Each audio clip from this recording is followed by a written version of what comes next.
We are used to considering laziness as a bad thing. However, what if it is not? What if laziness actually helps to become more successful? Actually, many lazy people achieve huge success. History gives us many vivid examples. For instance, Charles Darwin was incredibly lazy. His teachers and parents suffered a lot, making him learn grammar and math at school. Often he fell asleep right at the middle of the lesson. He preferred fishing and shooting crows to doing sports, and when he was a college student, he spent most of the time in pubs. Even when he got into science, he didn't rush things and spent years writing his work. Another example is Sir Winston Churchill. At school, he showed the worst results in class and didn't even go to college. He was absolutely indifferent to sport, and his favorite activity was sitting on a rocking chair. Afterwards, he became a great politician. Karl Marx lived at the expense of his poor mother, petted for months, and didn't want to work at all. Then he lived on Engels' money. All in all, his study has overthrown the established views of the whole world. Many other great people were said to be incredibly lazy, including Einstein, Newton, Picasso, Mendeleev, and others. Nevertheless, they managed to achieve unbelievable success and become well known all over the world. That proves lazy people can actually go far, and laziness can be a great advantage. The Mona Lisa is one of the greatest portraits in history, but it is kind of small. The canvas measures only 76 centimeters 30 inch by 53 centimeters 21 inch, about the size of a smallish television. But given that it is a masterpiece, you would probably expect it to have taken a while to paint. How long do you think? 6 months? A year?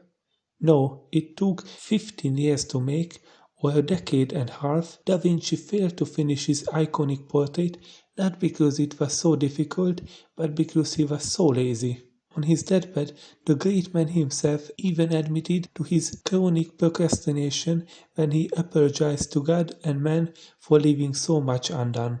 Bill Gates said that he will always choose a lazy person to do a difficult job because a lazy person will find an easy way to do it. Thomas Edison spent a good deal of life seeming to be daydreaming or finding easier ways to do things. Along the way, he registered over 1,000 patents for electronic devices, telephonic communication, and other labor-saving ways to make life more livable. He is reckoned to be one of the most productive inventors ever. Maybe not so lazy after all.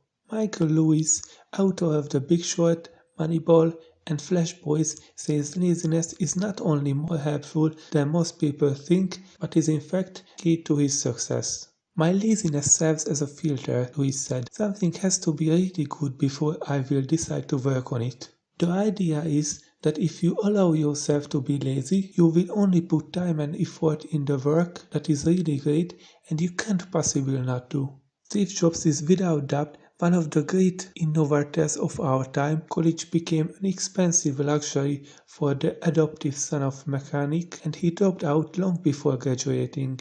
Instead, he drew his inspiration from other places and aspired to do something that stood at the intersection of humanities and sciences, also crediting the 7 months spent in India after leaving Reed College as an important formative experience for him. Lazy people are often the most productive ones, especially when we talk about managers. They know their best resources and use them in the best possible manner to get things done right every single time. They are expert in task selection and execution, and they avoid multitasking, which is great, as studies have also shown that human brain is not made for multitasking. What do you think? Can lazy people succeed? Are they more productive than a non-lazy person? Let me know in the comments below. If you liked the video, give it a like and subscribe, and hit the notification bell so YouTube notifies you when I upload a new video. Thanks.